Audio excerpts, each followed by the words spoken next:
হাত পা বেঁধে আল্লাহর খালিলকে যখন নিক্ষেপ করা হবে, তিনি মুখ ফুটে বলে ফেললেন, হাসবুনাল্লাহু ওয়া নি'মাল ওয়াকিল।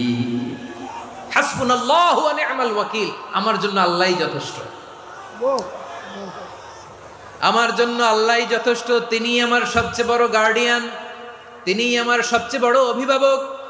জিব্রাইলের সাহায্যে অফারকে ফিরিয়ে দিলেন, দুনিয়ার বুকে কারো কাছে কিছু বলেন নাই, মুখ ফুটে বলেছেন হাসবুনাল্লাহ।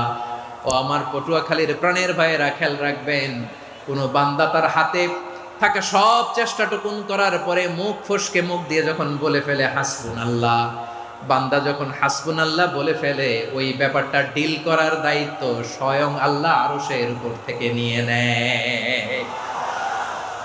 আপনি যখন বলে ফেলবেন হাসবুনাল্লাহ, এটা ডিলিং করবে কে তখন?